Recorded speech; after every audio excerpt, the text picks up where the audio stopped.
I think we really need to rethink citizenship in this country. What does it mean to be a citizen of this country? And the elite who push us into all this ethnic divide and rest of that, they are very quick to seek residency of other countries, to seek citizenship for their children in other countries. Okay, we want to do that. We are happy when a Nigerian from wherever wins an election in the UK.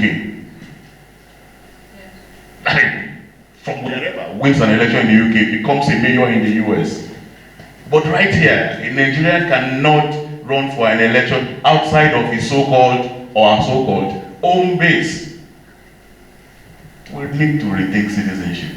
If we don't rethink citizenship, all of these other things we are just building castles in the air, and we will not get them right. That's why finally we need all of these things. I said it before, the Greeks have a saying, the more corrupt a society, the more numerous their laws.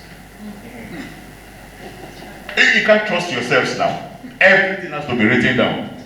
The style of the writing, you will even disagree on it.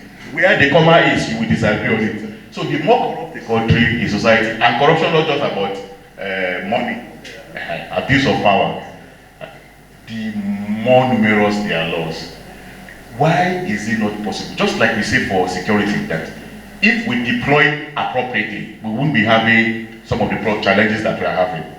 Why is it not possible to reorganize the judiciary along the major trajectories of the issues that we deal with? Why is it not possible to have a anti-corruption division of the judiciary? Why is it not possible to have an election division of the judiciary? Because right now, our divisions are more geographically based. The same thing we do in the security. The zone something, or operational something, is a geographical zone. So why don't you have, with respect to what you need to, the challenges you are facing, have those divisions that they can then develop competence, they can then know that this is what they are doing, and you can then employ more people into that judiciary to do that. Because the problem we're going to have with having all of these anti-corruption courts, election security courts, tax court, everything is that we're going to have a judiciary again that will become very dysfunctional. Because ultimately, at some level, you have to transcend that anti-corruption court to get to where you all unite at the appeal level, isn't it? After the primary something, you have to get to the appeal level, and you all get back to that something again. Anyway, in the interim, we can try all of those things, but we do need to work on our systems. But the most important thing is that I think that we will be saying to them and to us and to all of us that we are not doing anything if we think that we have not made some progress. We have made some progress.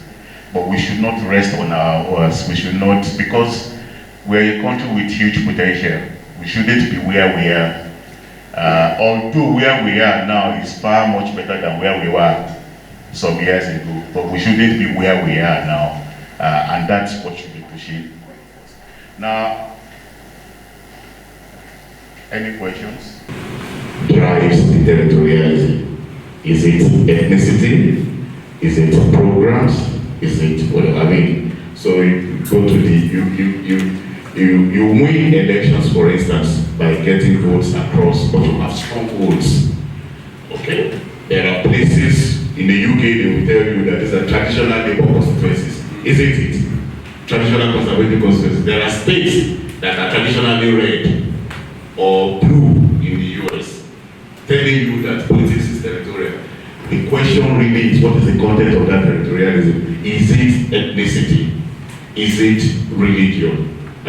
Or is it on the basis of more fundamental things that are taking place? The relationship between citizens and the state in those places.